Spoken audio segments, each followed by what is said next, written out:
Yo, what's up? Happy New Year. How are you? It's another podcast.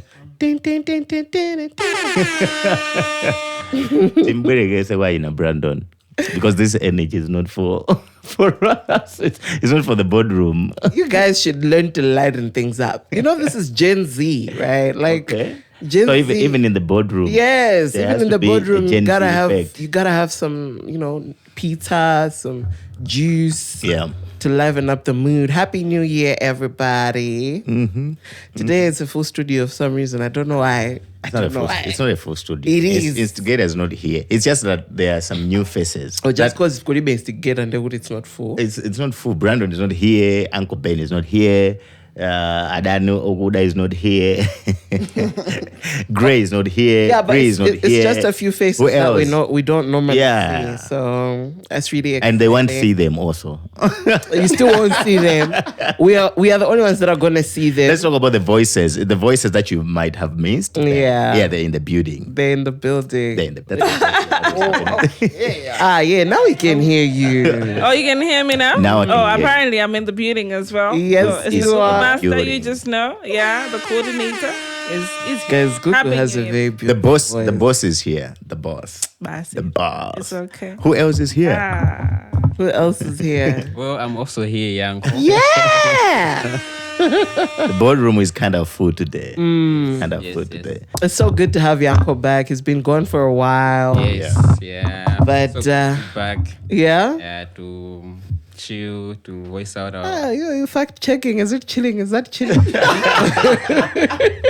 It is. I think it's just trying to make sure whatever we are spitting out here, it's the truth. It's the truth. Kude naga samabere kuma comment ujonkumatalalatira. Nditsa boss asemene so. Mafiga amene onde achaka cha 2020. Yeah. That's in mafiga chaka chino. Something like that. So I mean, Yanko is here to do the fact checking. Give us the real stuff. Yeah. I mean, I think my guys kumalawi kuno kwambiri, even the presidents, they don't have my fact checkers. Okay? What I'm trying to say is, okay, ndimaona video ya Marema. This nigga was like, amamuza ndani Ramaphosa kuti phanga unatuza pano kuti umanga nyumba 1 million. And anthu ako amene amakupasa information imene amene akupasa information yoyenerera kuti what can it take to build those kind of houses, that big number of houses, but because anthu athu aja ama president and all that amangulandira zimaripoti ngolandira zina zimakhala cooked. I've known some couple of people amene amapita pa ground even ukapanga verify and they'll come out with the information in an area boss. Yes, exactly, because they want to tell the president what they want them for him to hear. Exactly. Yes. So it's good that we have you here. We want you to... Because clearly Geoff... Geoff... Are you trying to give me a fact checker? Yes, I want to give you that. I'm trying to balance the cameras. Just in case Yanko goes away, there's a vacancy somewhere. We need you for fact checking. But hi, Geoff, how are you? I'm good. How are you? I'm good. Happy New Year. Happy New Year. Mm-hmm. Yeah, but of course, my name is Miss Mbumba. Still Miss Mbumba in 2025. So let me welcome you to the emergency meeting. My co-host goes by the name... Cardinal Henry. Thank you. All right, so the year has started off on a very interesting note. Interesting in the sense that Speak to me directly. No, I'm talking about other people. Okay, Are you the only one who's been on the kills? No, I just wanted to make it clear. Yeah. You can talk to me directly. Yeah, it's been a very interesting start to the year 2025. And of course, politically, it's havoc. It's havoc in this country. It's the year of the elections. It's the year of the elections, yes. Malawi decides 2025. What else is going to be happening this year? Or what else is happening? The elections. So the campaign and all the build up to the elections. That's what is going to happen this year. MP, vote for me. Mulindi funding. All right, paper. Iwe Mablananga was No, I it? was just asking, man. Thank Maybe I you. might know someone who is out there giving out funding. All right. Aspirants, MPs. Okay. Yeah, maybe I can hook you up. Thank Never you. know. If you would, that would be very helpful. No, that also tells kuti ngati muli ndikufuna kwa funding iko. Yeah. Because nthawi zina zake munthu makampasa ndrama sakuzifuna, they end up kudzikana ndrama zija paguwa. Ndezi makazisa manyazi. Zimakhazi ochitisa manyazi. Okay, so Pasi. I just wanted to be sure you really want the money. No, I'm good. Okay, Yeah. cool. Thanks. Thank you. Hey, Anyway, like I said, politically, there's been a lot of, whirlwind. There's Yeah. been a lot of ups a and lot of downs, chaos. a lot of chaos. On our last episode in the year 2024, we had pretty much touched base on Michael Usi, Dr. Michael Usi, Yeah. and his relationship with the party UTM. Yeah. And so, right about now, What are you laughing at? right about now, he's been expelled. Yeah. Word on the street, it's proven. There's been statements out there. He has been expelled from the party. UTM. So we already saw this We coming. saw this coming. We say spoke it about right here. this. Is to get, of course, ineyo ndimakulantima, right? Because I was looking for grounds. Kuti muncho safajani, and then it's to get us here. Kuti yakubeleza chisokonezo, blah blah blah blah, something like that. But it's what happened. it's what happened, and we saw that coming. It was just long overdue. Amainena njose. Ndi kutengera ndi kujibani kwa UTM amainena njose because Malamulo how? yeah, and I can tell you, Kudi, they've never liked the guy. How do you know that? I know that. UTM have never liked that guy. And it was just confirmed when the president died. The president of the party died. But they've never loved the guy. They've never counted that guy as one of them.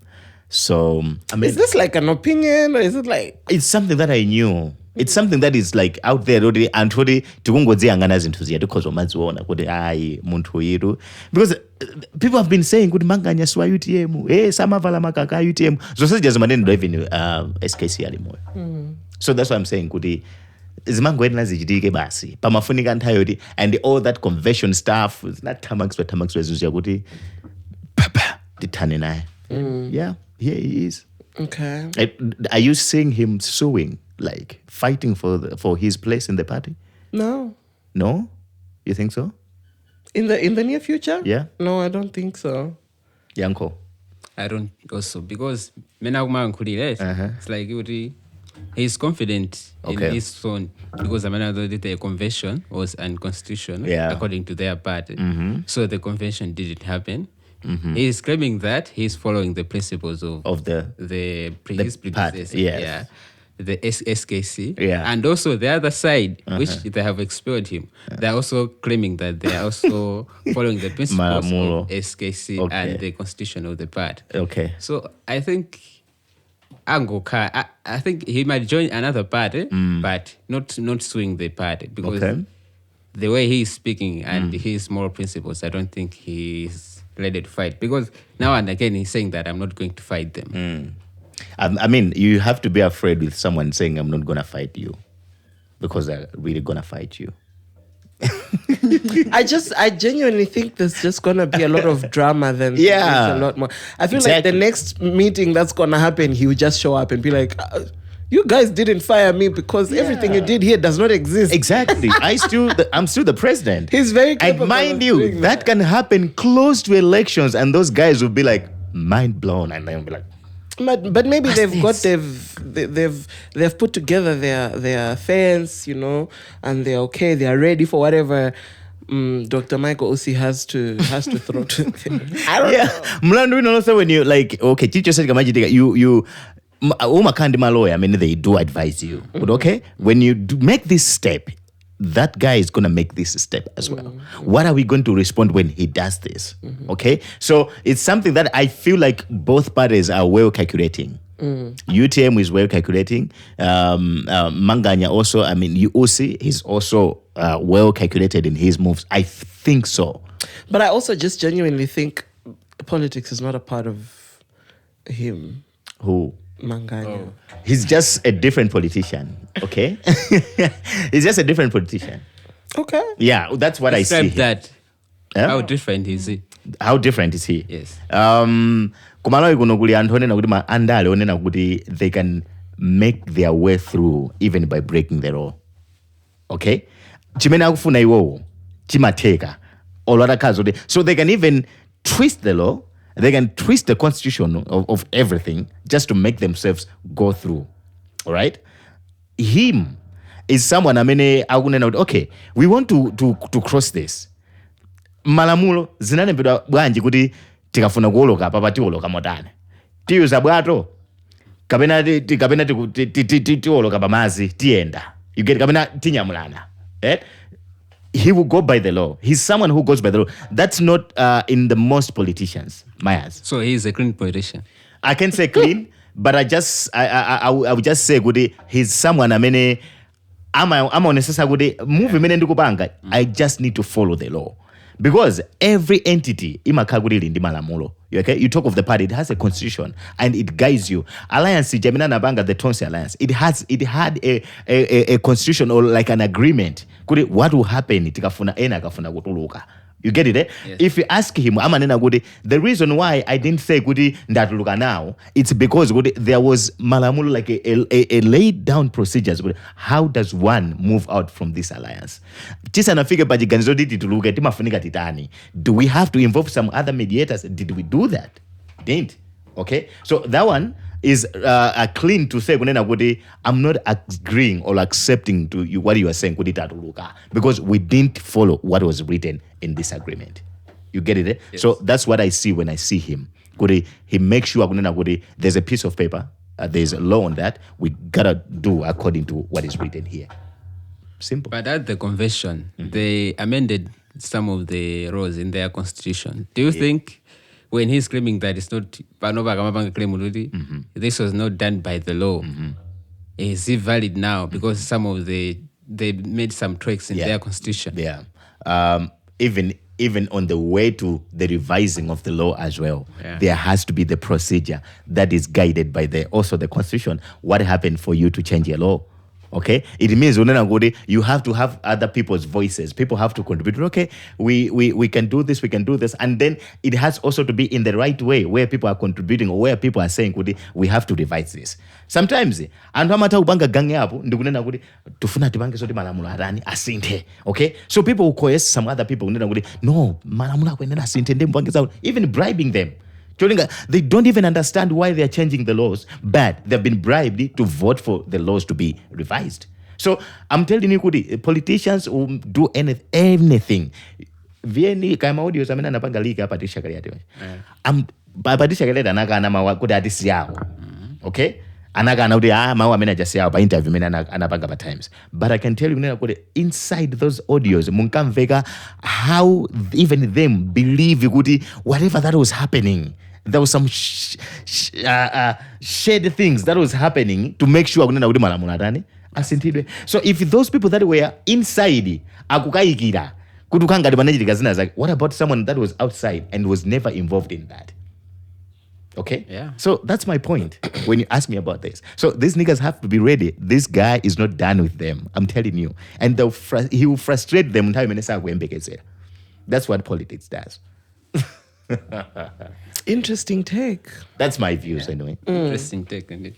Okay, so we are of the understanding, or you are of the understanding that he will shoot when they least expect He's it. not done. The guy is still UTM. The guy still wears UTM. The guy still have people coming to his home wearing UTM. Nobody can take that away from him. He was once the president of the party. So...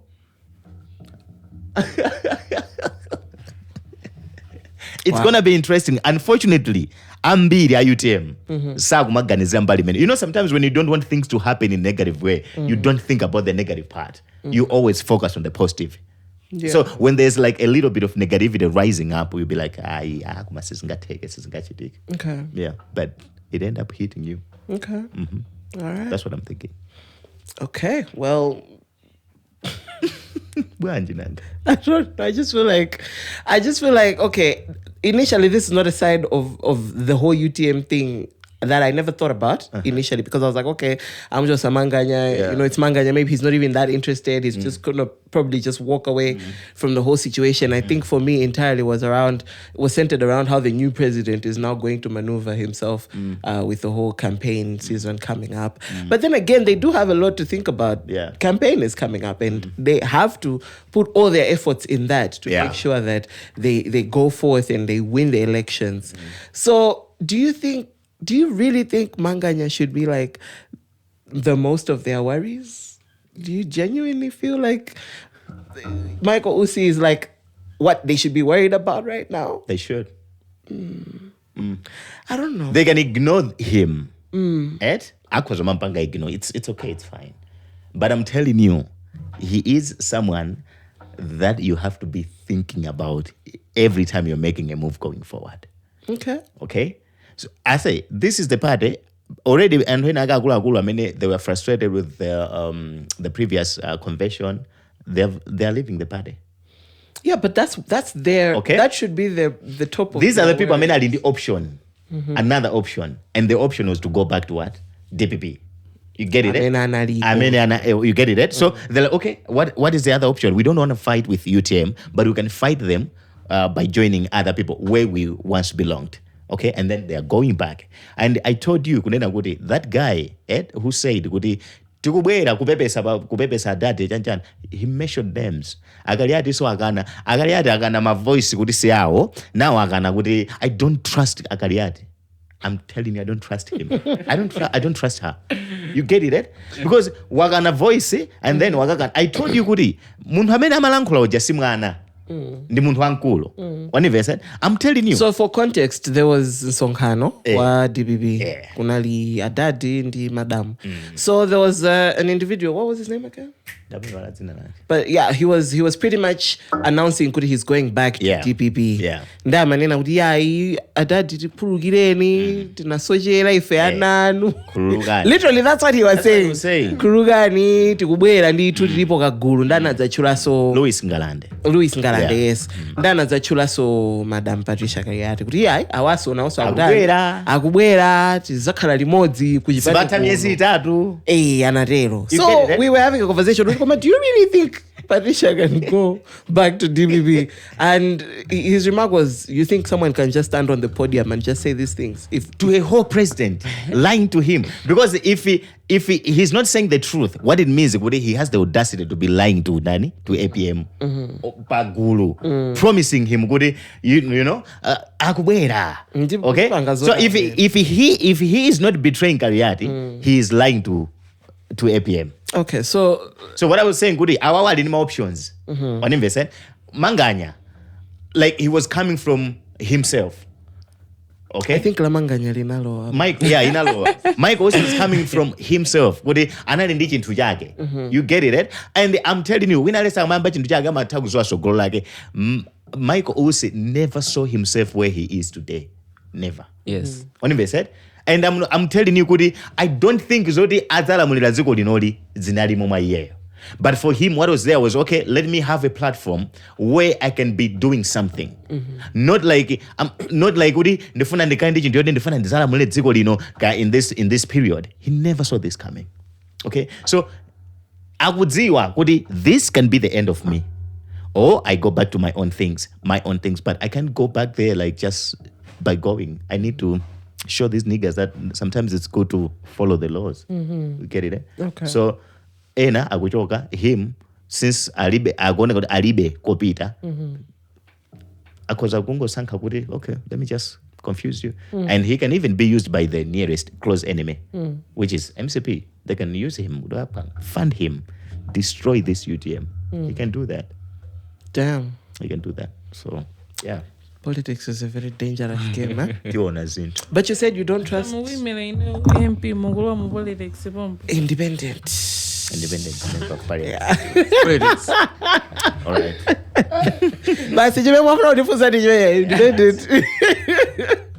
You said you don't trust Patricia Kariati. No, I don't. Why? I don't watch her when she's speaking, when she's talking. Why? No, she's a professional politician. It's like an abadwa. Yeah, she's a is what you're going to professional do. politician. So professional politician can speak to you one way today and deny it tomorrow when you ask them about the same thing. But it's very easy for you to deny a voice note. It's easy. It's easy. But we're not that foolish. Kulima AI masewa. Yes, but we just know that we're not that foolish. Okay. Yeah. All right. Well, I think you can trust politicians that they will go where the grass is green. and you can trust that's why you can politicians trust to them. lie. Yes. Just That's why I don't trust them. so you can't trust me because I'll be a politician. Yeah. You know, But he's also a politician. he is. I don't know what you're trying. So what Malema was telling Daniel Ramaphosa was good. What you are doing is being a professional politician. Okay, you can be a politician who can say things today and man up the following day and tell the people, this is what I said yesterday, but I might have miscalculated. Politicians will never do that. They're not owning up to. They don't own. They are not accountable to what they said yesterday. So that's cool. which is very unfortunate. But anyway, we can dwell on Manganya the whole day if we wanted to. But moving forward, because I guess now what we're talking about when it comes to UTM is just going to be a matter of what's going to happen to Khaled Warner, what's going to happen next. There's been a very interesting topic. Should I call it a topic, a conversation around Malawi's in generality, I could just say Malawi being the gold mine of a certain mineral. What is it called again? Rutile graphite. A rutile graphite. Yes. First, to be honest, I didn't know until that video surfaced what rutile is. I didn't even know it existed, whatever that is, you know. But for context's sake, apparently Malawi's Lilongwe Plain contains the world's largest known rutile deposit and the second largest natural graphite deposit. So we have two minerals. Yes. Rutile Yeah. and graphite. Yeah. So we are we are literally the largest deposit Yeah. of rutile. Yes. And apparently rutile is the purest form of titanium mineral, and it is pretty much used in aerospace, defense, consumer products, you name it. Graphite is critical for battery anodes and pretty much electric vehicles, global energy transition and things of that sort. So Ifeo, as Malawi, we are very lucky to have those deposits because they are very much sought after in today's market. Yeah. They are much sought after because of the sustainable energy. Yes. And clean energy. Yeah. Yes. Yeah. And we have Kutegera Gobanga provide for how long? 70 years. 70 years of our deposits Yeah. being provided to the rest of the world. What does this mean? Before we tap into how we're going to benefit, yada yada, what does this mean for Malawi right now? Because already we've seen the numbers; they look good. The numbers in the video, if we've watched it, they look good. It's like, okay, wow, we can make this kind of money as a country. But what does this mean? Gugu is just shaking her head like, eh. What does this mean? And then would you say as Malawi dingo kala no supplier? Okay, what it means is Kabena ifeso tikuzugumabanga now. what? Okay, yeah. So Because that's where I was trying to tap in. okay, supplier kabena kumabangana. Ifeso tikuzumabanga now majanjani electric vehicle. Yeah. Yeah, exactly. So says on Zoteka. But us being us. I was waiting for the bad. So says on Zoteka, us being the suppliers, us being what, us being manufacturers of like electric vehicles, batteries, aerospace, kunoko kumabangidwa zida zankonto. So says on Zoteka. But you know, us being us, being found where we are, Tidiko Africa. You get it, eh? So apparently this is not the first mineral to be found in Malawi. That's true. It's not gonna be the first mine. Kumalawi kuno kuli golide. Kukaelekera kumatengedwa chani. Is it uranium? Yeah, uranium. Yes. there's a whole map that is out there about kodi malo amene kuli ma minerals otere otani ndi ati. Said the sad thing that happens with Malawi kuno, it's kuti it doesn't benefit Malawians. It doesn't. You get it, right? Yeah. So these things benefits just a few individuals, few families that are currently in the government, that have been in the government before, that are out there. Sali mboma ndachipane china chake, but tunena pano, they are benefiting from the minds that we have. That's true. So I say, like watching that video, like I watched it, 3 minutes into it, I was mad, I was sweating.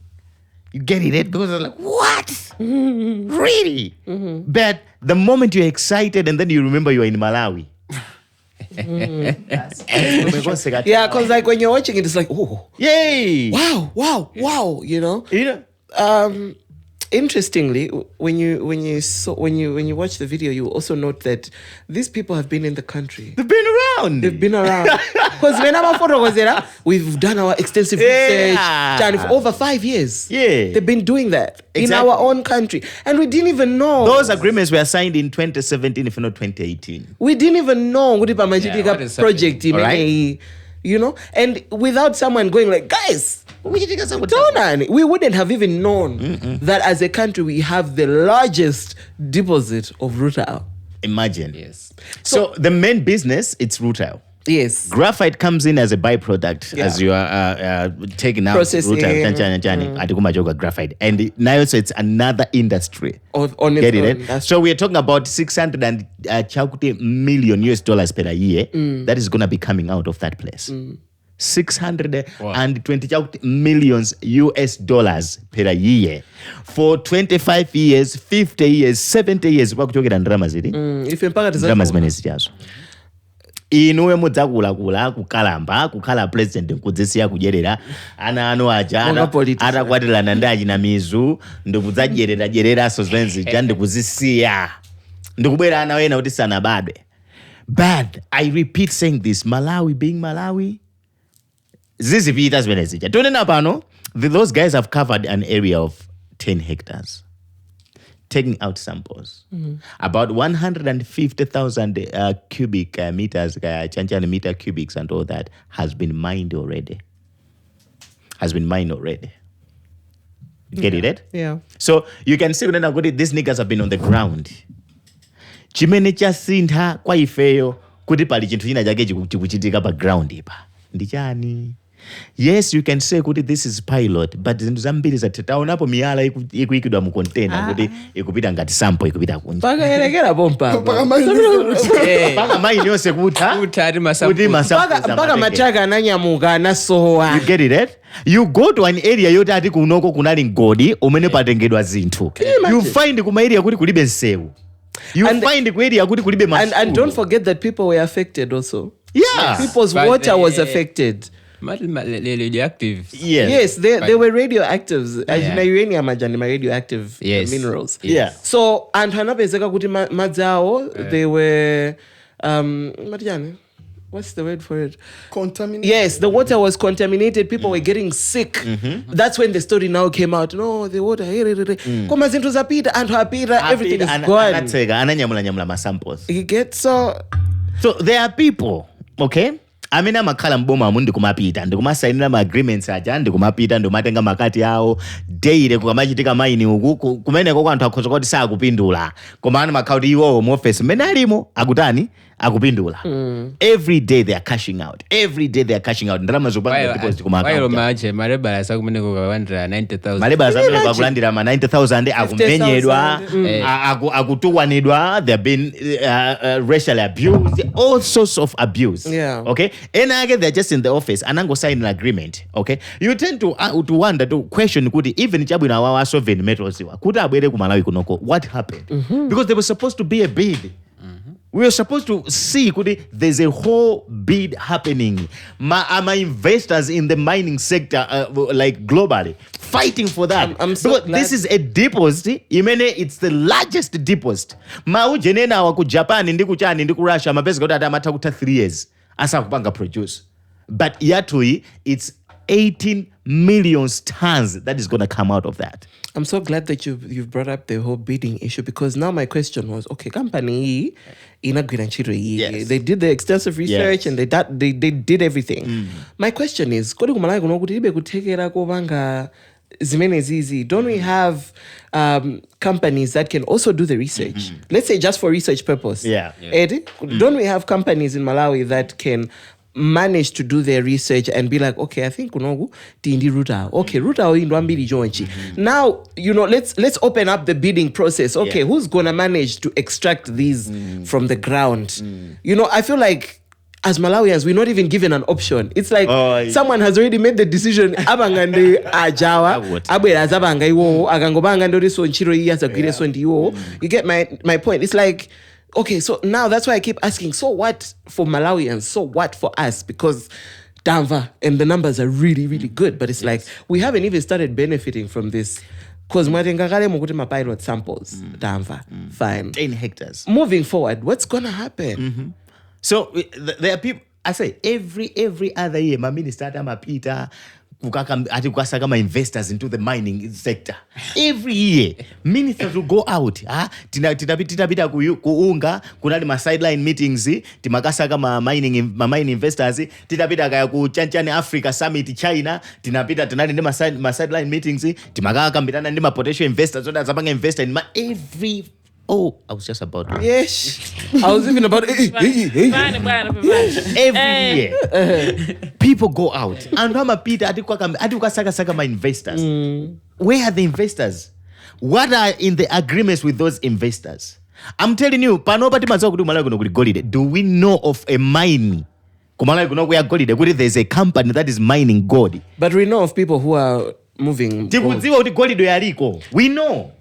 We're just leaving the market for like at small scale miners. As my amena mapita kaya kumaka kumba tunkumafa kutani akachokwamene kucha, there are people, middlemen, that will buy those golds. Them they will go sell those golds. We are just failing to find an investor, have an agreement with them. Ababa bataunika pali matanzi mwakuta golide. This is our share. We have 50% kaya shares angati, and even we will have companies that belongs to the Malawi government that will venture into that business as well. Okay? Because what normally happens is kuti tikakapeza investor jama abwera nde amanena kuti okay, business mukwenda ngati our sovereign metals already ambakali kugulisa ma shares. Okay, and we don't know kuti ifeyo ngati Malawi, do we have a company mene taipanga ready kuti ikagule ma shares mene momo? Sinankata uje taipereka uje ne business chakuti okay, awabwera ndi machine, awabwera ndi technical know-how and all that. Okay, how can we enter into this? Already kulikale percentage yathu ngati Malawi. But this is our own thing. It's coming from our land. We can't just take that 10% that comes from the business. We need to be strategic. Have a company. Ya Malawi. Imene kwalwa mene mujaso ndi ma shares. Ndikutenga so mwina a biggest shareholding. You get it? But that's not happening. We don't even know what is in the agreement with sovereign metals. We don't have a clue. Yeah. We don't know. Kuti ifeyo tikula mwaji. That whole presentation. Simuna chudo kuti Malawi government mwakuti kulibe mo Malawi government. Muliso azungoka. You get it? So money will be celebration imene akumanyandira anthu akuchipani kayachanchane. Malawi to make 1.2 trillion. Bruh. Who's giving you those numbers? Bruh. There is a lot of trillions that are coming there. You're just satisfied with that? Found out more. This is your own mineral. Yeah. You get it? But if we were Antoine Zeru Bwino, tinakakhala kuti taona kuti okay tindikatundu. What can we do to benefit from this? I'm telling you, anzatu pomwe baba anagulisa makopa mines ku Zambia. Anagulisa makopa mines, ndrama yawo analipiridwa kwa chaka chimodzi. Ndrama imene anagulisa analipiridwa kwa chaka chimodzi. These guys were going to be making that money every year for more than 25 years. We're doing the same thing. Anthu kumene koko along the vicinity, anthu akufa, alibe madzi, alibe dzipatala, alibe. Imagine that. But you have those minerals, you're just giving it away. It's the same thing kwathu kuno. I'm telling you, people are benefiting maofesi mwantu akulandira ndrama kuchokera ku sovereign metals. People are benefiting from that. What we don't even know as Malawians what is in the agreement. We don't even know. Malawi upanga benefit banje. But we are that stupid. We can't even speak about that. We can't even question. All we know is my minister akasaka investors. When these investors are coming, we don't even know what they are agreeing with these people. We remain poor when we're sitting on money. It's so sad, man. It is. It really is.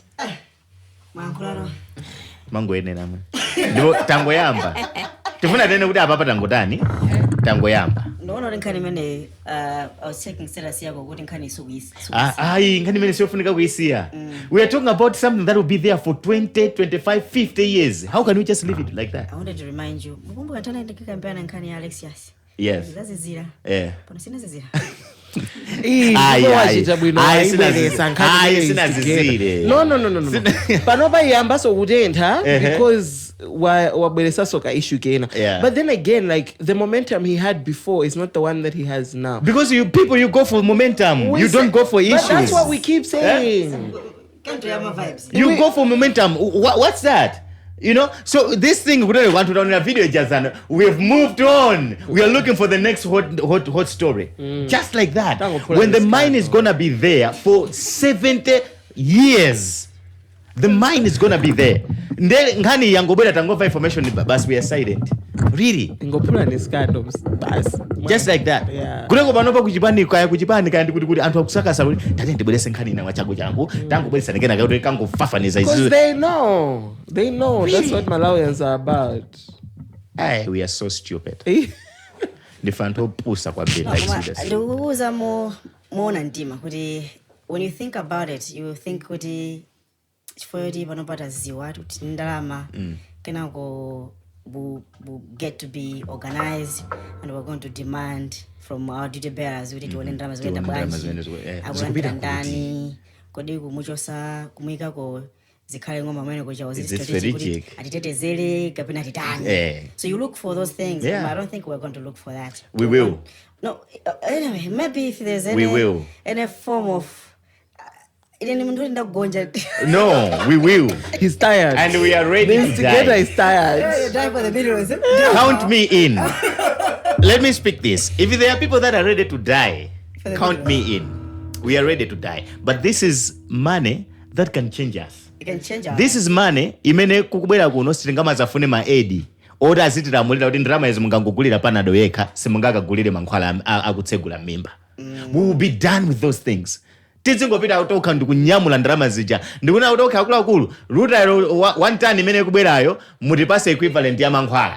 Full stop. We'll be doing that. Yeah. But expect this. Unagamba point yakuti panopa mwina guys amba kupanga kaya plan yakuti tibwese nkanina. Yeah, so remember there was a time when when you're dealing with my situations in Garawawa, the worst, or maybe my guys that are or boy Ramodo, I'm going to obey some issues, my social issues. Atakumprusa mutu noke gay kawa menye dapena bagi. Yangoni kama jia zuluka. Ndio anatutusila siya tisikangana zama. Nanji we are homophobic. But they just start zuka. Anikaja taiwala. I hope Bakiri ananena Malawi vuto la 20 limozi city machedwa kuyiwala kuteko pano already taiwala Zanzibar yanakana 500,000 zija taiwala panopa already tufuna tiwale nkhani hiyo ti kuli chuma ku Malawi kuno choti chikhoza kusintha moyo wathu chuma choti he just wants to talk ku Malawi kuno kuli chuma choti chikhoza kusintha moyo wathu. But we just get excited for nothing. That's what pains me. We just get excited for nothing. I mean, tikukanika kuti tingopeza anthu na kuti atifufudze ayime ndikufuta kula. Awa sovereign metals wanabwera inde. Anabwera bwanji? Liti. For how long have these guys been in here? What is the agreement? Kuti mukangobwera amayenera munthu apereke chani? Kuti tabwera ano tikupita background. Komanso the process of getting these guys inali yotani? Procurement taking it. Because I was telling these people there has to be a bidding process. There are so many investors that are into mining sector, even in the Rutile business. It's not just sovereign metals. There are players in the industry. They had to bid for this. And there had to be an open process. Ndito yomadziwa kuti ana bid and the company ndipo ife taona kuti ndi experience yawo kapena ndi ma percentage amene amatipasa taona kuti bola titenga. And this is the agreement for this coming 20 years. This is what has been happening. Kwa account number 1 kuzilowa ma trillions hour. This is the amount of tax that we are expecting. We don't have that information. We don't have, and yes, we are just excited. We don't know kuti mu agreement po mulichani ndrama zozipita kwa ndani. I'm telling you. I say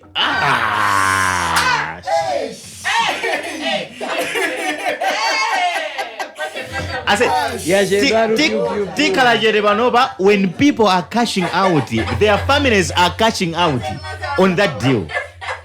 When you said, if you tikala kunoko tizikala excited, 1 trillion. When pamwezi wina uliwose ena agazi kauti ndrama zo ku Swiss account yawo kukulowa ndalama zochokera kwa anthu amene wawo. Chifukwa chani? They facilitated. Imagine that. Ntchito yawo iwo ali Capitol Hill kuja ku Ministry of Mining kuti atipezere ma investors. Komano iwo wanaona kuti apange negotiate kayatani komano pakhale kati yawo. Ndiye pali kati yawo. Ndi alibe nazo ntchito kuti kaino simukupindula chani, but as long as ku Swiss account yawo kuma account yawo ku South Africa kuma account yawo ku America ku malo andrama, they don't give a about them, about you guys. Okay, Takumba Balaga, and I wanted to echo the partner. I think it came out. So we are the best podcast in the land. We are. You know, we had an episode in Mandela. Yeah. How did you just I throw remember that that. in there? Yes, So we very are the best important. podcast. And futuga maiwala. Amalawi samali dogiwala. Ndimene madana na. We are the best podcast in the land, which is obvious. But yeah, we had something with Mandela Pamosiba, right? Where Mandela mwanza anaza kamba nkani ya mining. It was a topic indito. Kodi that time everyone was just like, okay fine, kudi kula kambiranje. Yeah. Komana kamba zoti, do you know kodi according to mining, I think kumalamulo ka zinto zimezi pasipantaka zimakhala. He's a big man. Zimakhala munthu woyambirira ngati. It belongs to the presidency. To the number 1 citizen. Yeah. Kumatukamba za mineral wose. Onse. Chiti chonse. And lamulo mesiti kusintidwa mpaka nakana, right? Didakali bobe. And I seen yangani kwa mwina anthu amene akumvesera kuona na podcast, they can go back and go yangana kuti is that true? And if that is true, timaona ngati kuti president Osaka kakabwera baiba ngazafuna kuchokapo. Faka achanga funa third term kanza kazaziti because mutama kani mpamvu kwambiri kwasi makani ndrama zambiri. So amba mpasa salary ya 50 million. I've been on president amanda 2-3 million. Yeah, I think somewhere there. Siko na 5 million. Yeah, sima kuna 5 million. So kama ndrama zimene zozo kuma uzako ali bwino ndikali. Because alindizi zambiri zimene akuzigulisa. Tikumpasa munthu mmodzi mphamvu yolamulira katundu yense. So trillions of even dollars that this we is have in this country. Malawi Mines and Minerals Act. Part 1. Preliminary. Aguti vesting of minerals, etc. The entire property in and control over minerals in land in Malawi are vested in the president on behalf of the people of Malawi, but without prejudice to the exercise of any right under or pursuant to this act. That's a very biased. Of course, you know it. Sinanganthu malimbana naye pa Twitter. Ndinaona bwana aka manena zote hayi inasintidwa. Of course, panaonesa chaka ngati 2014, ngati from 2014 umabwera kuno. This is the version of this document at 31st December 2014. 14 minutes? Yes. Sanga sinte pamenepo. Wasintayambira bali. I think anthu amakanika kuchosa kuzivula mphamvu ndi akasintha izizi. No, people anthu amayankhula because they think amaona ngati dziko li fair. Yeah. I don't want to bring that gloomy feeling here. The word is fair. When it comes to nkani ngati zizizi, tapeka mphamvu kwa munthu mmodzi andinala kuisa kwambiri. But there has to be a way yokuti pakhala accountability ya how my resources ngatama pangidwa manage. Yeah. Because honestly, this is what I hear as well. Kuti if itakata kumba pasi pandopeza po gold swatwe ndo abomba. Yeah. Meaning kuti zose zenza bomba hizi. Chili chonse ndi bomba.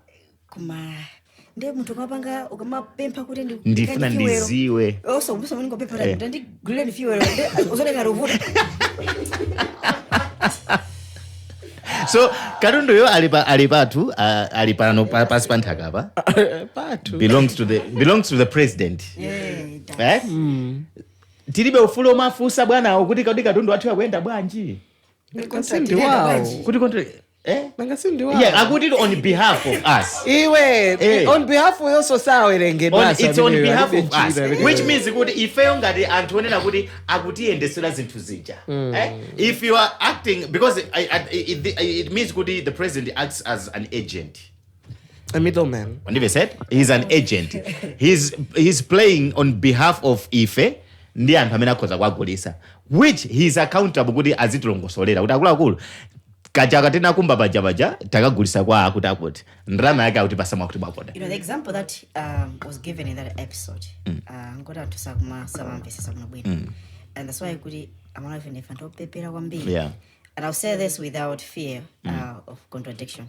Amana if ndo pepera because instead of antikulimbana ndi let's say ulimba ndi kesi ulimba ndi utia bandera manama mandera madani antu no pepera imagine antu suma anyway mwana tika mbankhani mene budo bona episode okay fanta lusa kwa bili for sisi bwino antu akora no pepera iro koma never pepera because antu maberedwa ngati I don't know ngati magamba nkhani ya kusalima ili pa next year koma antu timaberedwa munthu amene atibera tikumuziwa ndala ukukumbukira maminerals amene anabedwa ntaya Peter Mthalika aja anakachigwira chimwala chili mujani mu container chitakudusa Tanzania atamfusa munthu anana kuti amesa cha president right as per malamulo kuti ndikatundu wa president akutukudusa tukapangana izina zake and this guy has the audacity akuipa magulu kumayankhula ine mundakula ine asi ndikupepera kwa mtundu wanji kumaita kuona kuti munthu yu ndokuba. We want that guy back. Koma suri yes azinena kuti Rutile wake sana gulise. Gulise nani sema minero zake. Mauje ma agreement omesa. Achewa kuona ngati sana gulise. Anagulisa, aliyesa anagulisa. In fact kamuzana ni mama inake so ali open so think kuna kwako. Sasa wake. Ndara gulisa mama ini amene anapita kupanga kukagawa aid. Anapita ku Europe ziko na kukagawa aid. Really? Anakwira Malawi kukagawa aid. Imagine. One of the countries. There's history around. That's why I'm saying kuti. Because I feel kukhala kuti Malawi aid. Wanive ndikumaka panga implement ma project kwa anthu ena osauka ena akoti alibe izizi. Good from the people of Malawi. Is this from people of Malawi? People to people. Many better. And how much kunoko ali akakhala ma big ku Indonesia uko. Tukapanga fundi. Ma project akumene koko. Chifukwa we've got money from the people of Malawi. Ndoti kunoko anthu tikumva bwino. Koma indit. Tibatadiza athu akujani. Kwela maiko ako kugaza ukuthi osaukitsitsa. Mama not in the folemera. I said no, I understand his frustration. I would have not chosen anybody better to portray the frustration than him. Chifu wa weird guy mpaka ruga tura. So should we give you some time? No. Tiatse ko fine. Yeah. Debitire kunkhani na kosofuna fada. Ina so waze so tukutukwane so Malawi ndikupusa kwano. Okay, so since tayamba kale timatiti ngokambira to ya fuel yomwe. Mona banja. Ai yasalima. Ine ndifuna kosa apange. Yo say utiphadikizira limwe. Okay, ndeti pange kaya salima. Tiphadikizira limwe. So ladies and gentlemen, I am now the co-host. He is the host. Thank you very much. But yes, let's just jump right into the Salima case. Sorry, I have to open my phone so that. Or do you wanna just start? No, read it. Okay. Because you know, even when you watched what I did, sina chilepo dzina la munthu kuti mwakuti mwakuti chanchani kuti wamangidwa faja chanchani. Ndimangulankhula za kupusa kwathu. Wanivese? Ngati dziko. Osati ngati munthu mmodzi ayi. Yeah, so in a shocking 1.07 trillion Malawi kwacha, Salima sugar scandal, what Mwanamvega and others had been arrested for. When was that again? Like 4 days ago. Like start if not Tuesday. So it was pretty much a jaw-dropping turn of events as 12 prominent figures, including Joseph Mwanamveka, Lloyd Muhara, Collins Magalasi. Magalasi Ndujai, what Dorothy Oja? Okay. Wow. Have been arrested in connection with a colossal corruption scandal that has siphoned over 635 million. Yes. 635 million US dollars, which is approximately 1.07 trillion Malawi kwacha from public funds. All right. So this case involves the top government officials that were there in the previous government, and they're pretty much facing serious charges, including conspiracy to misuse public office, fraudulent financial dealings, and money laundering. I think that's how we can start the conversation. Yeah, so this is a lot of money. The individuals are accused of masterminding a web of financial crimes between 2011 to the year 2020, resulting in the theft and laundering of vast sums from government coffers. So these are people that had the password to the Malawi government account, and they could just easily take monies and go for vacation in Dubai and enjoy with family and friends. Family and friends. Yeah, and I didn't want to mention because I don't want to just assume, but family and friends, and can go to Dubai and Ibiza and Bali. So anakuthula balive yake ndaba bangifuna ikhuthule so kajike. Guys, this is a lot of money. I remember when this story came out, I noticed that there were a lot of people on Twitter Space. They were talking about it.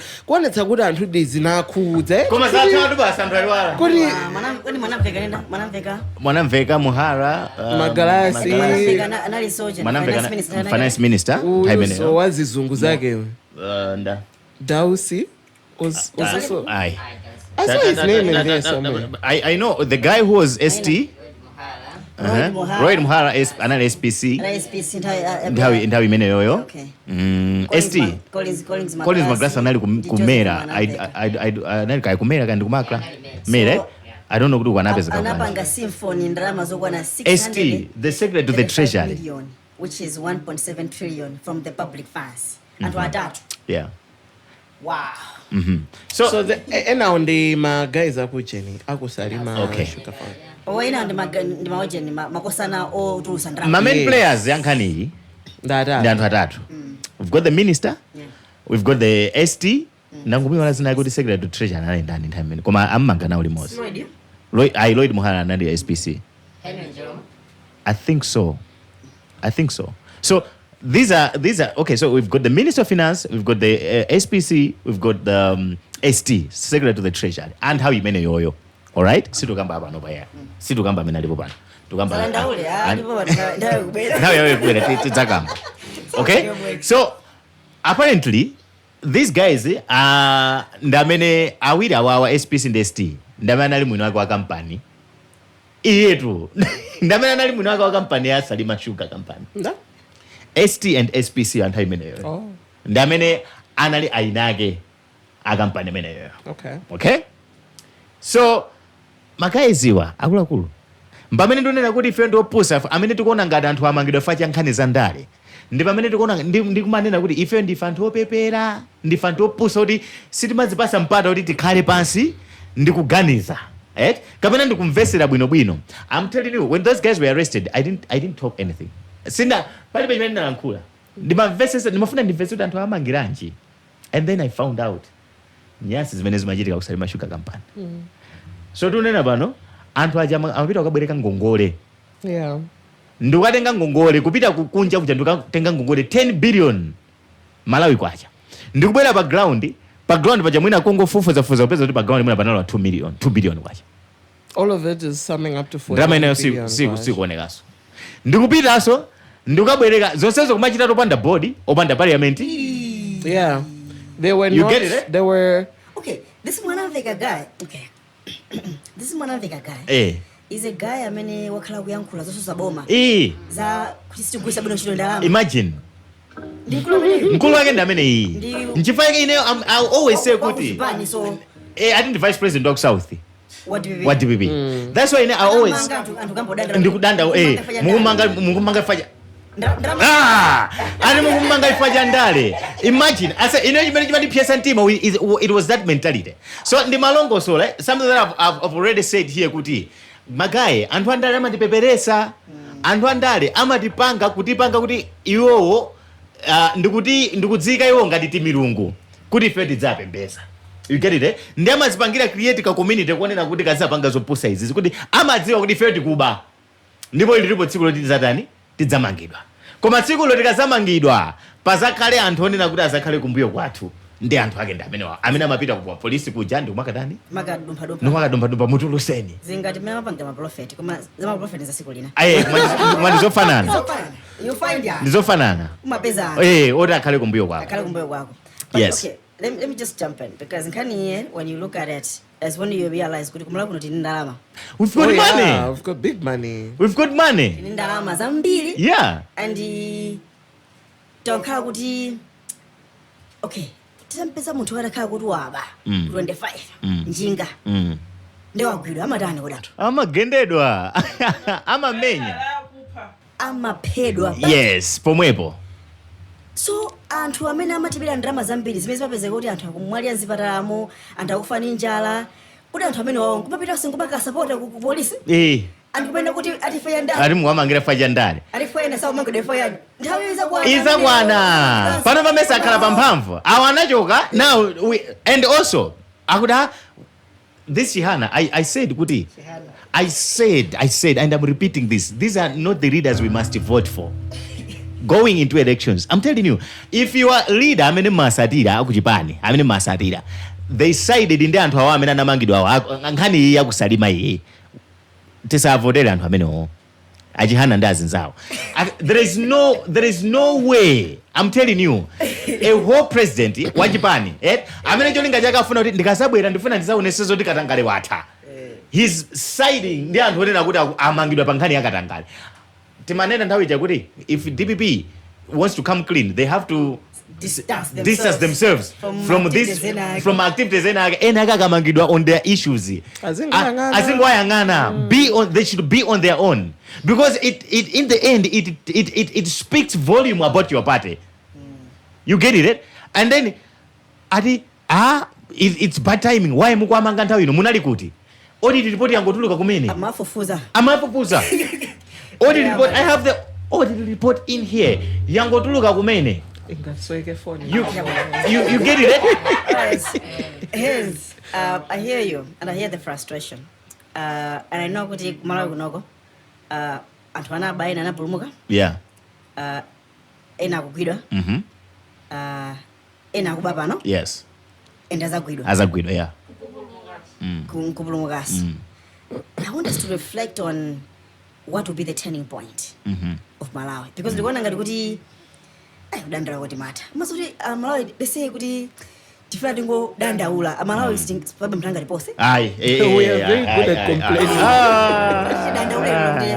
Dandaule kaza mavuto ena liwosizo actually you can open your Facebook and it's just the whole Facebook dandaula kuna kwa justified kuna kwa so what can be the turning point? I think we should just wipe the whole country, just like start again.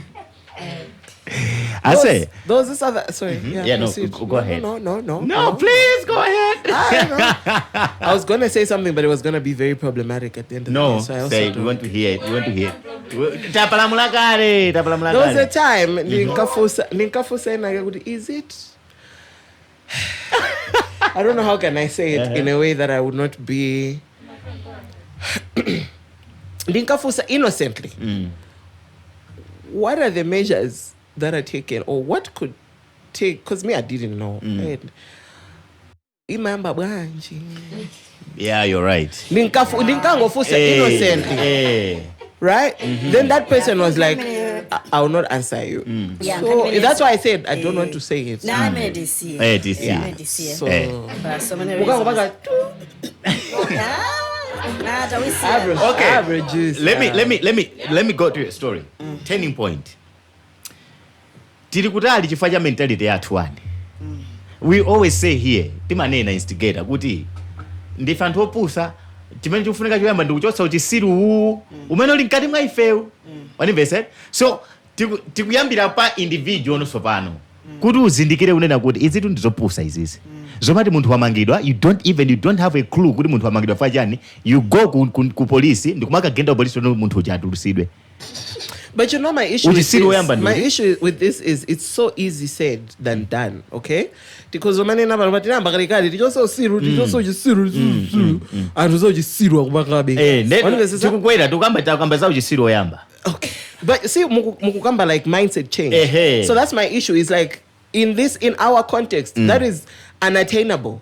It's unattainable because za ujisiru zote namba unena kalekale kuti tiye tichose ujisiru abale balongo koma sukuchoka. So what do we do?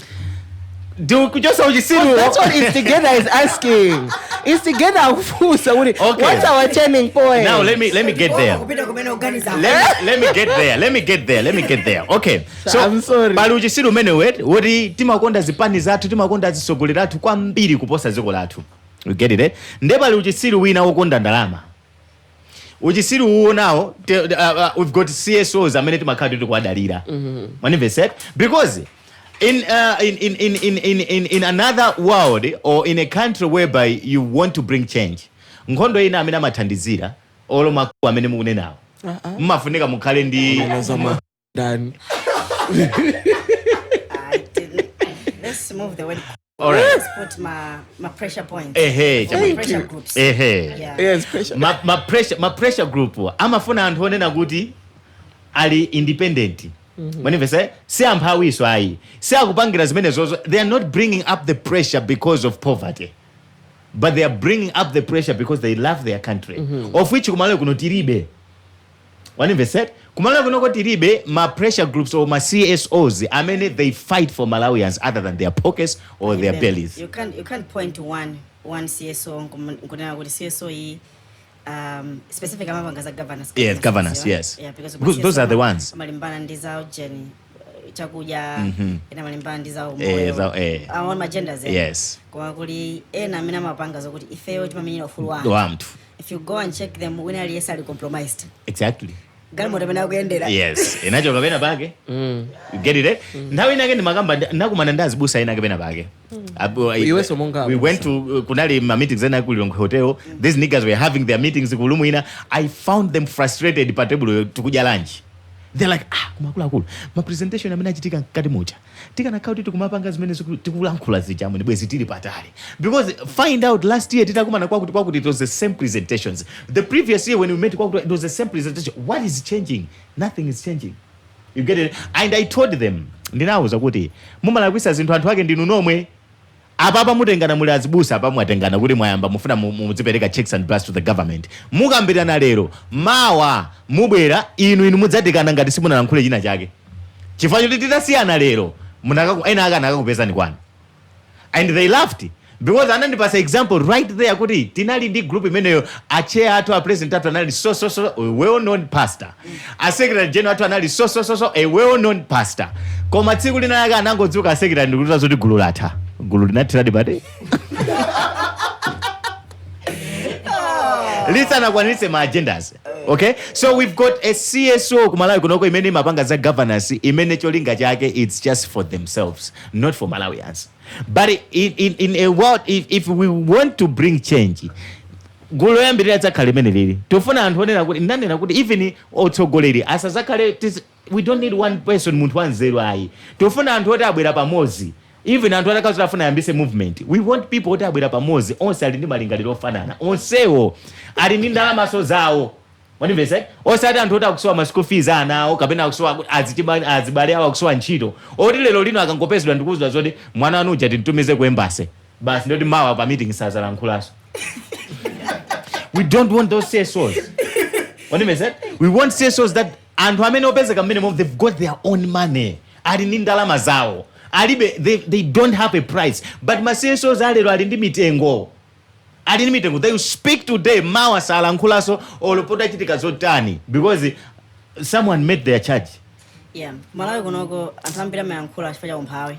Exactly. Ngoti watha or wina akausungulula umphawi. Bas. Makhala muthu wasiya Yeah. kuyankula. But I asked this question because ndimakhulupirira kuti change comes through mobilization. Yeah. So mobilization of course imazamveka ngati ni mobwe koma bendi chizungube Chizungu, cha yeah. mobilization. Pakufunika kuti pazuke timati mbible makamba kuti ndipo ndizazusa I'll raise a new generation. Yes. A generation that will transform. Yes. You know that. Yeah. So the new generation of people. Inaona ngati gulosi limeli panopa mabig ali mwamba and whatever. Ili tinataya basi. Basi ayi tinaluza. Tinataya. Ndikuona ngati muna tiyambe kuyang'ana Gen Z. Yeah. Muna tiyese kukonza limene lili. Muna limene lili litakuza kula kuandika accountability. Ngoti ndilopepera kwambiri 40 limalimbana ndi zinthu za ma vibes kwambiri. Yeah. Atakulienda pasi ndi zizungu ile mangoti it's not giving bas wabaya yeah. Drama za pita okay they're not pushing pika or whatever kana got my emoji trashy tantana but you would be surprised kuti Gen Z imene mukuine nayo imafusa mafuso very important question. Where no akwamba zona Gen Z ili ndikafyu itodipa sa because millennial yathu anyamata pila nani millennial region akone konda ambiso angol alwamu nanga sipa nopa ambili ali pa stage yokuti and my family they've started making money and mabize so ndrama za kuzifuna komasa kusaka kuti nkulu chatapanga litaya kuti nizija point yeah now ndikuona ngati we need to start mobilizing a new generation imene can be cultivated ndikwamba kupanga understand kuti kunja kuno kuli ma tenants governance abwino amene tikunoba follow and ngati dziko tayari yamba kufunsa mafunso ofunika then they need to take charge of governance my institutions machani tiyamba kubwesa new bleed because I can tell you for sure there's a time I've asked this question I was like munthu wina wakoti sama amaiwala kuganiza wewe ngobwera mbuyo chifukwa yena zindisogolera. Imagine. I've always asked a question. Now this is I've asked a question. I'm like no. Atandi nzeru. Koma alibe energy mene ondisogolera. Bwana ndinge munthu wa energy yo. Iye ni mpase ngati wa advisor. Asipereka mbuyo ndikupereka kuti munthu akupanga chonchi. Mwetu akupanga fixes into. Now, in concluding my point, I feel like we need to mobilize. Generation yakale hii yo bado mafote yakuti ma 30 ngalipo bantena ma 50 ma 60 ma 70 ndikuona ngati yaonongeka corrupt yeah ndionongeka singa masulidwe anthu osakuopa akuganiza zizukulu zawo and everything generation iyi yathu yamuna 80 90 pamene papa 70 80 90 chapamene papa ndikuona ngati itakupanga drive agenda kuma agenda si yathu agenda india kusogolo kwa Malawi we need to fix generation ya nyuwani yeah kuti izakhe generation ya bwino I believe in mobilization because mobilization imeja imaza kuthandiza ni kukhala ndi power force imene kuifuna yoti anthu abwere pamodzi ndiyo vuta anthu kupone kubwera panopa because wina alisatata atuluke pano anthu ambiri atuluke panopa pa anthu 10 ku Malawi kunoko amene andi ndalama amene ali abwino I can tell you kuti mwa anthu amene ndalama zoti nazipeza fwe amagwira ntchito kapanga business ndi anthu awiri anthu 8 atoka kuti andaku anaba kumasana kwidwe and this is true from my observation of how many ndrama zapangidwa Malawi kuno fa ku Malawi kuno kuti munthu uzingolandira ndrama yako ntchito paminonga lowera palibe paminonga pa ayi no one can drive kuli masala kuti munthu ayi kulibe sale kuli kuboma kuchani kulibe masala ama BMW kulibe koma randiani ali ni Range Rover but I would like to counter what you have just said, instigator. That's true. In mobilization, there's a lot of power. You can come through with a force that is undeniable. You cannot deny it. Right? Now we are talking about a new generation, Gen Z. Gen Z is a work smart generation, not a work hard generation. Lazy. Yes. in other words, Yeah. we can call it that, but they still get things done. Yeah, they Even do if you- it. Fantasized smart. They get things done. Understand what I'm trying to okay. say, Ed? Yeah, they do. It's a work smart generation. But in the Malawian context, it's a select few of that Gen Z that understands the dynamics of work smart or whatever. In the rural areas, the Gen Z that is there is being molded by the millennials and the other generation.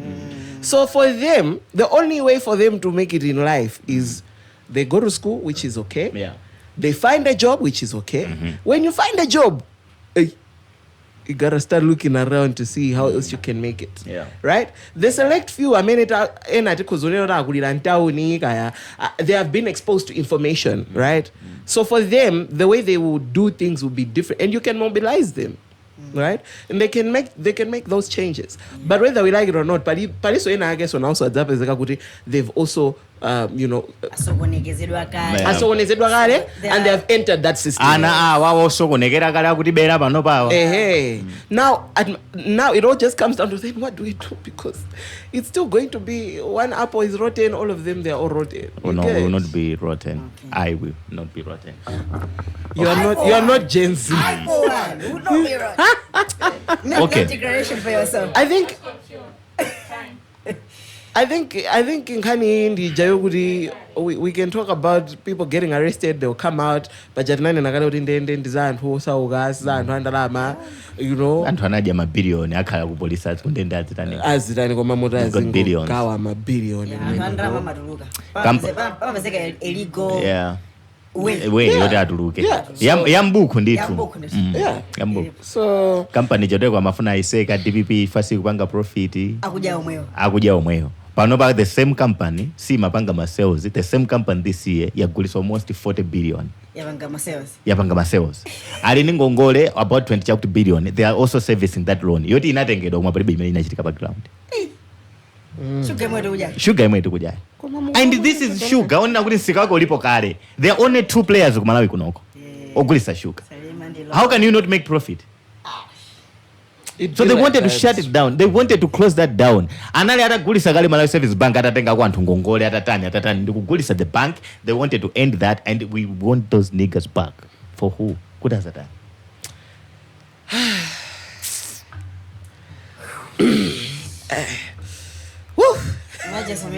yeah. Kuno hii ndio siana ndije munainena ije. Ndosiyana. Ndosiyana. Kumene chomwe nguveka phokoso. I don't know what you guys are talking about. Yeah. But fuel, I was, you guys have an inside joke. Yet me, I'm the host of this show. Sorry. Anyway, fuel, so how was your experience this past week? Bad experience. When it the comes experience to is bad. fuel. How can you be on, I said nabira kusaga mafuta 12 koloko la chitatu. Ndatira midnight mbanda kuja lero oli. Wow. Kuti mafuta kunalibeka pena zimakama. Mafuta amabwera nkumata ndili panzere. Sorry. That's how bad it was. That's really bad. So it's really bad. Pomwe pa pestoy. Ndipo za mafuta zose zikazata zamfuvuzo wa pestoy amalandira mafuta daily amatenga. Amalandira mafuta daily. When there is a fuel down the road, I don't remember the last time they got fuel. This nigga amalandira mafuta every day. That's why kumakaji line day. Okay. Koma titatiso tilifufuze tikozoza ikamba. Panobadi tandiza matsiku nake zikazatha izizwe will come for you. We're gonna ask you questions. Kungompayira kumuntu wanga yari. Akuli jana. Ndi best toy emotes. Yeah. No, it's true. United. No. As in Lilongwe, we have one. Nde kulongwe kuli best toy emotes. Nde ma station ena ngati piyo main ma station angapo. Enos amera in ma station angapo, right? Ndole nagamala ndilo uyuso. Ni gama landira olo asali balist. Samakalabo so best oil unayo napo. Alipoeka. Ai sizikuveka. Ndomondeledwa. Hani ndodi mafuta akutani. Mutu only child. Komaso mugancheka so kwambiri asiya so. Nemusancheke kwambiri. Namusiyene mwana. Ngani ndodi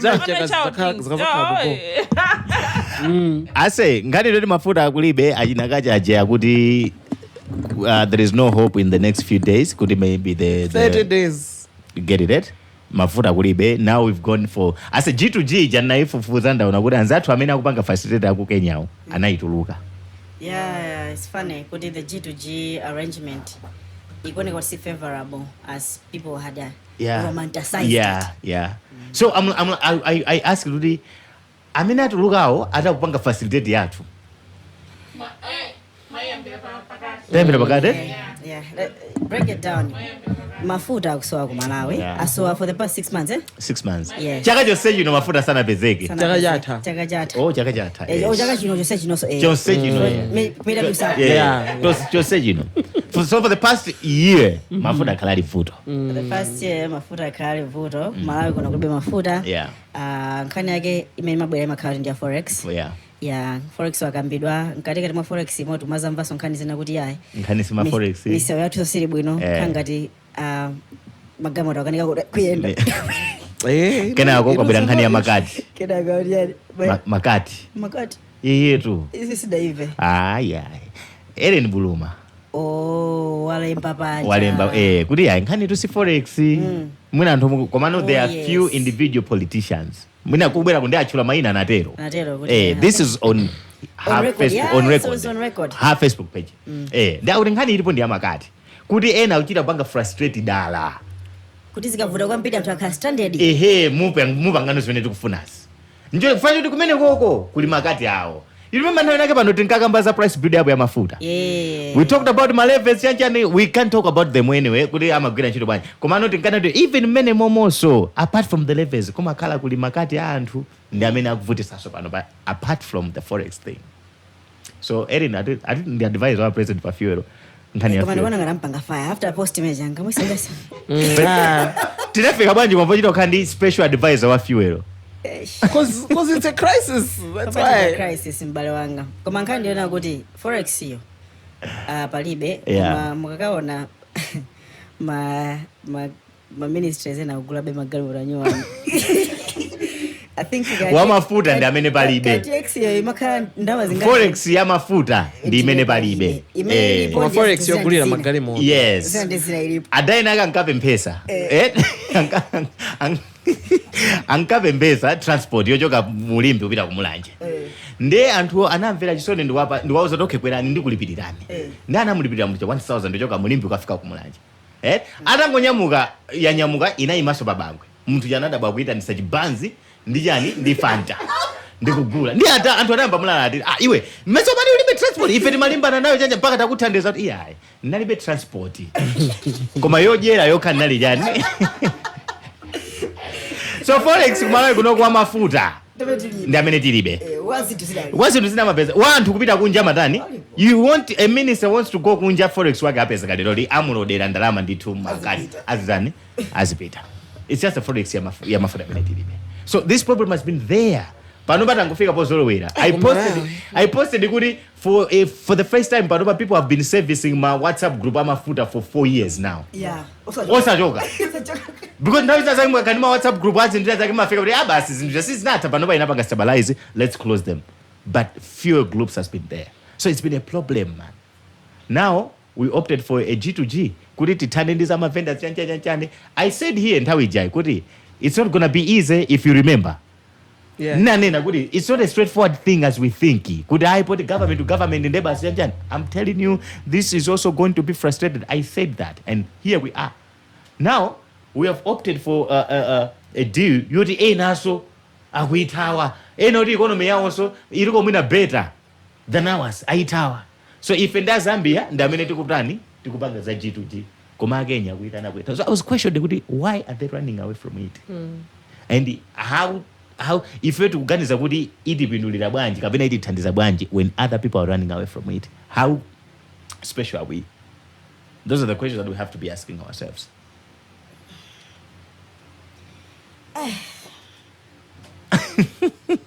Pemphero ndi pembezo langa. Kuti Malawi. Azamasuke. So tikamagamba za trillion. You know, tinagamba siku like za my essentials. I'll go back to that discussion. Nena kuti Amalawi safuna Zambia. Amalawi amaziwa kuti iwo sangaita tisa Chris Brown. It's not in our needs. It's not in our agenda. This is too much for us. Tikakwanise tibe even equipment imene Chris Brown angapanga. My guy angagwira ati. Mwina crossover nake. But yeah, all I'm saying is we are people amene sitimafuna Zambia. Timangofuna nsewa bwino. Tizenza magali moto watu amene akuvutikawa. Maskula abwino anaphunzire kuti asizakhale mbutuma. Timangofuna zipatala zabwino kuti anthu madzi abwino. Tikafuna kuyenda kuti tipite tikaone anthu ena ake titakupita ifoti pali fuel. Komanso tikafuna kuti titapeza kukandalama pena pake tiguleko chinthu kunja mwina tikongolesa nyumba yathu katitani. That's what everyone is looking for. Ngati munthu ngati nzika. Which is kind of basic. All I ask for anthu amene akusogolera is give people the basics. Musakambe Zambia. Fazina zona kuti yaika tizasintaka tizapanga chani. Janji electric chan. Titi ndingozisiyana. I don't think we want that. Siri pale for tipanga zinazo bwanya siri kuja. Miseyo yathu pothole kungomanga ma pothole. Timiseyo tingosukunuka ntawuni mutimiseyo.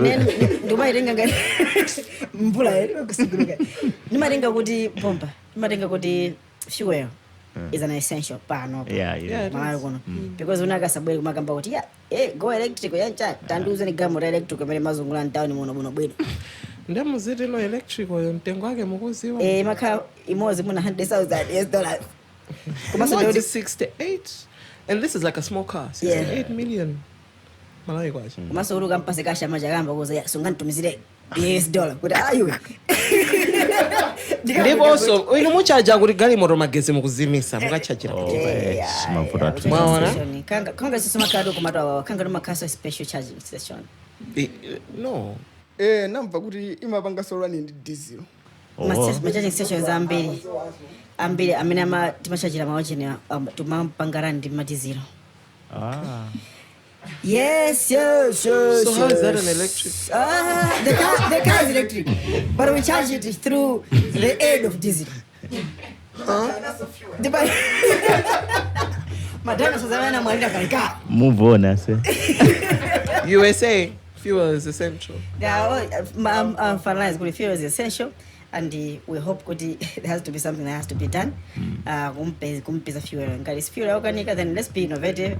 Because mabasi that is great and town. Mabasi ake azikhala because antena zimangovuta ifota amafuna kuti pakali ma classes kuti ineyo ndisakwera chinchina yake chokuti mwana wake unakanisolo nthumba. So you can just categorize mwana a premium chanchana and just allow people to move freely. Kukaudita avomezo kuti fuel sizampeza aswe? Coping up. Somebody tried to do that some years ago. It failed miserably. Analibema connection. Intercity bus chanchana. Analibema connection. No, it was 2023. Aye, 2023. Aye, mwineso ndukuzani. Tiri ba group urubera bagi. Yeah, Intercity yo. Actually, yesterday I was in town. Guys, it's bad. You know, like okay, na maiza zimendu kubanga ntwana zibita ndukakwera buses okwe 49 pa Shoprite. Guys, kuna mabus awi. It was 2 buses and every 12 koloko masana. Mabasi 2 tinakhala tu guys, takhala it. Wina aka nangobwera ndi Free wake koma mene Mbumba waijoera meme mja Free cha. How many bus amachaja ba? Ndi 3 minutes. 49 down for 9. 2023. December. Pretty much last year. Pretty much. I was right though. Alright, zamfika. So nkando kuti Intercity yo inakanika pali mbiri zambiri zimakambidwa kutalala behind ndani zinakanika chifukwa chani. Okay. Thousands zake you should know kuti mavuto enake amafunika akhale before anthu enake amasangala kamaona mavuto. They profit from it. Yes, because that's why people say kuti Africa is a big market. It is. Kageze pompa. Yeah. Amen. Mwamvatu akulu Jonde, just the essentials. The bare minimum is what Malawians are asking for. For now, mafuta agusoa, give us mafuta, give us water, clean water, not just water. Clean water, give us schools, give us nice roads. Hey, tukubwera ku studio bwa. Madam. Meti mabwera ku studio bwa. Mangude. Mose dai ambira, kwa gari moto ili bwino iyi. Komaso tipatseni so zipatala. Zodalirika sabino bwino. Kwachitika imuriana. How did fire, moto, fire? Wildfire. Fires. Mamotos. My wildfires achitika ku Los Angeles. Ziko limene la ku America. Edijo Jenija Hollywood ready.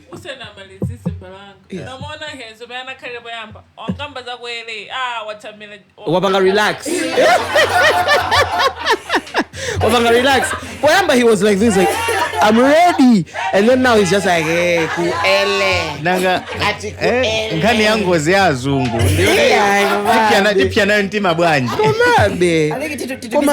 Guys, you know, before we tap into the whole LA situation, I was asking myself this morning, why is it that kukamachitika ma disaster? I'm not saying I wish any harm upon my fellow brothers and sisters who are there. Our Malawian brothers and sisters safe? Yeah, Kabena kulibe amena makara kwa LA. Aliko sangale pere. Aliko. Are they okay? Yeah, they. Because now my prime issue is abale atu. And amena amwalira ndochepa. Kuma amena amwalira. No, kumalira okay, kumalira is serious. Yeah, but I mean like property, no. Kumandira katundu ngadi nyumba zapsha chonchi chende katundu wawo swapsha. Fosolo yambira kodi tindaze balota ndi nyumba ku America. Koma sama khala pena paki. Ayi, ama ku apartment yetu yomalipira pamwezi ndi pamwezi. Sikuti ndi yako ya. Koma bena katundu wako. Ma air fryer. Ma apartment ambiri so mwina makaude. Katundu siwako yeah. Okay. So we wanted to just abalata ambiri wameti maona wachimene nacho ndi phone yo. Oh. Imena majambuli yazitunza bwino zenji. Oh, wow. Yeah. Wow. Phone yo some ajalizi, gali mori ajalizi. Sana malizo mbili. Uchabuno komana gulawo kumina kagalu. Anakapanga kwa adopt kagalu pena pa. Ndi period sangai kwanisa. Yeah, that's the period sangai kwanisa. Yeah, that's true. Girl. Guys, you know, before we even talk, okay, yeah, kukwajirika ma wildfires, I mean, but you know, my biggest issue I think in Digamaona is these are my wildfires. Last year we were talking about Australia. Where else was there a wildfire? It was just Australia. Why is it that my building structure answer to our agunjawa? Why do they build with wood? Oh yeah, that's a very important question. Let's research. Is it check? Is it a weather thing? Is it a check? Banga check Ujen, but it's a very important question. Yeah. One thing that wood does, nyumba magongola. That's true. But wood is also prone to a lot of disasters. It's not just fire. Koma mold. Police intungadi. My flood. It's very easy for a house that is. Ugaona pamene papya baje. Umaita kuona kuti masake ndoje. Yeah. And masake amina imanje zisulo. Yeah. As it's sulo and those. Ena onde pulusaleni nini. Hey, my building ena amena na manga ndi njelo andi ngati ma courthouse. Those are strong buildings and they haven't been burnt down. And one person on TikTok was like, my house is the only one that wasn't burnt in my neighborhood block. And nyumba yake ndiya njelo. So now it's like, should we change the way we build houses? Because yes, Adama Manga and Sanga. We need to advise America. Yeah. Many dima abangira advise antu hapo chikwawo. Because now so avutika they are very marangizwa. Americans primarily build houses with wood because it is readily available in large quantities across the country. But sand, so is readily available. Making it relatively inexpensive and has historically been the preferred building material due to its ease of construction and flexibility in adapting to different weather conditions. Yeah. Essentially, it is a combination of cost effectiveness, traditional, and accessibility of the lumber. Yeah. Okay. But soil is readily available. No, to them, I think, Mwina. To them, chomene chili chopkeka. ndekuti ndi matabu awo. Okay. Yeah. But when you think about it, kunoka mabwesa kuma project yotisi vanhu miteko.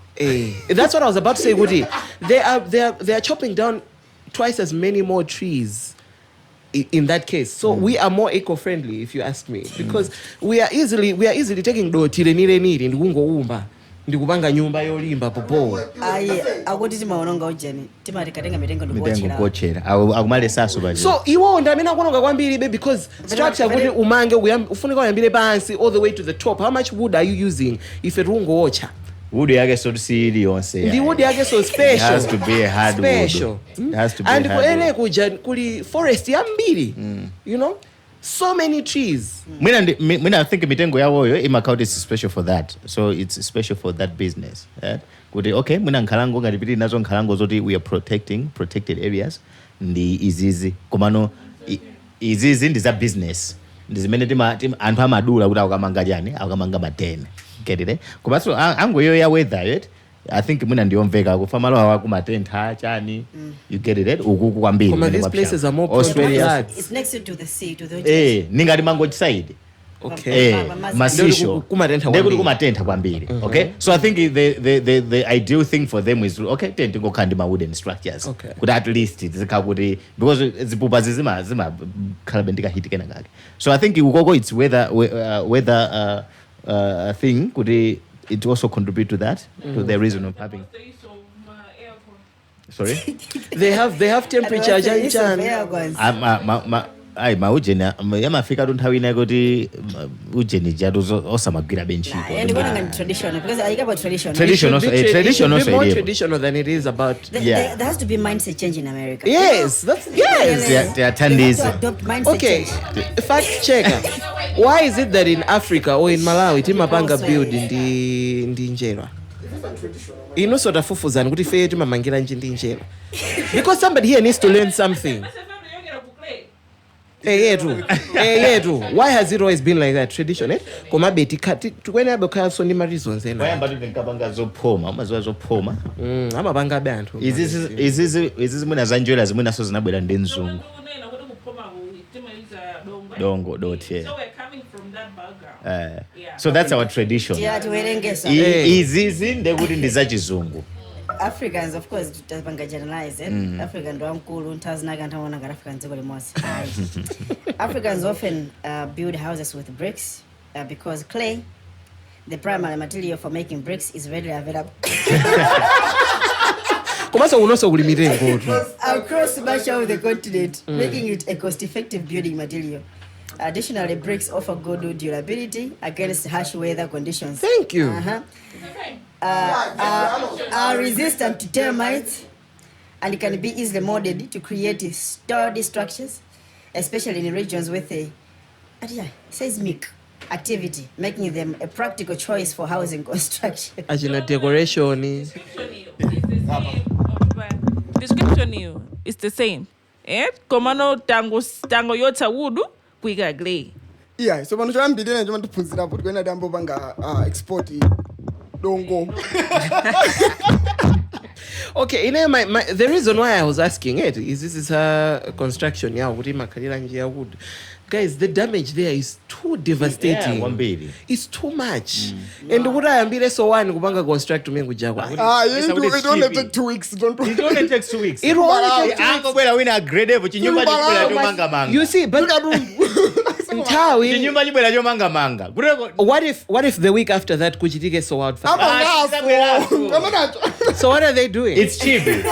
So what are they doing? The thing is cheap. Okay. But what are they doing? Aluza ndalama. Koma akuzola zoti chimene chinyumba chisabwera chomanga manga azangu manga chislab to foundation. Kama azangu pinga zindalama kuti anthu musazenga ngongole ngama bankrupt. Mutenge ngongole and then boma usubsidize this so 2 minutes nayo basi. The funny thing is that I don't remember moro ja kumenya. All the insurance companies disappeared. Guys, This is too much. This is too much. save you guys.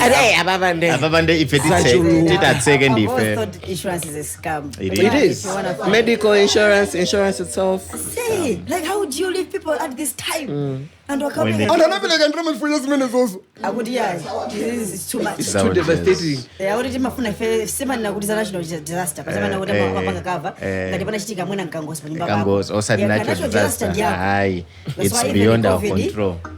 maoje nena sama panga so cover Maski mwena. mazima anazamba sitika mapanga ni Yeah, medical insurance leaves you when you need it the most. Yeah. That's what it does. But unfortunately, that's the case right now. Like you said, maybe in the next 2 weeks, they're going to be back. Hollywood is going to be back and better. So apologies, sorrows to our friends in Los Angeles. We hope that the situation A moment of silence. rectifies. Yeah, a moment of silence for those that lost a lot of property.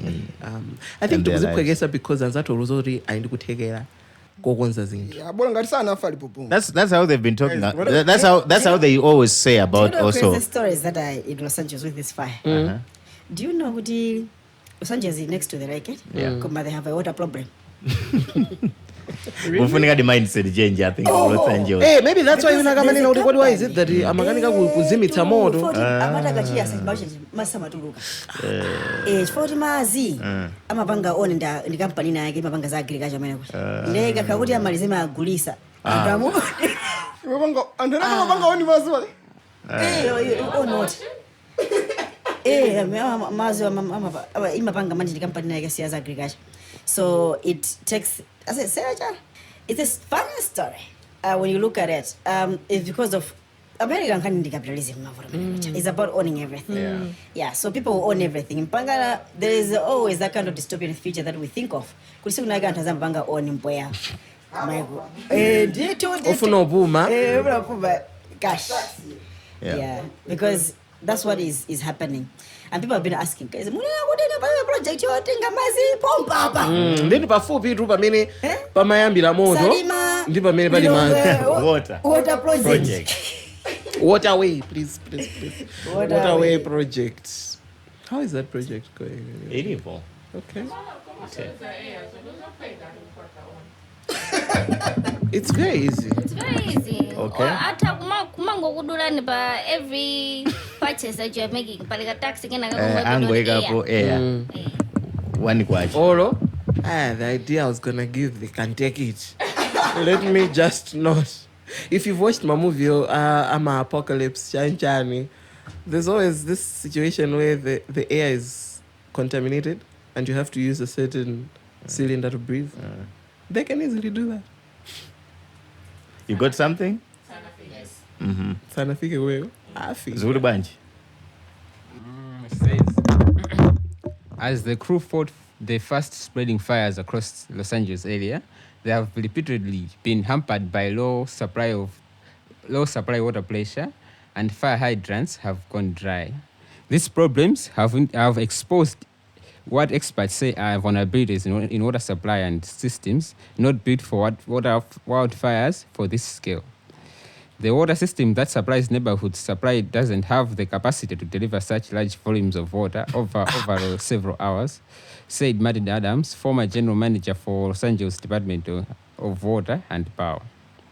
So they haven't The said limitations of local water systems implicated the efforts in Pacific Palisades, where the scores of fire hydrants were left with little or no water. Yeah. Mavuru ali kuli konse amwe. Mafanzi neno likuna kulikose kulota bodi guys. Water body yakumene koko. Mavuru ali kuna kuli konse. Yeah, no, like we said, people here, they were stamping feet, they wanted to drop the phones, they were angry, they were sweating. How are you feeling now, my co-host? I'm okay. You okay? You sure? Do you need some more water? Water body, yeah. Water body this is going to be interesting. It is. It's going to be very interesting. He's going to be more frustrated because what's going to happen is more frustrating than the frustrations I presume, that have frustrated him now. Thank you so much, Gugu, for being with us today. Thank you, Yanko. Welcome, Instigator. We did not welcome you. Yeah. Thank you, Geoff. And I would advise that you look forward to some more meetings, random meetings, but emergency meetings. Yeah. Because it's gonna get heated. It's gonna escalate, right? Yeah. But for now, it's a bye-bye.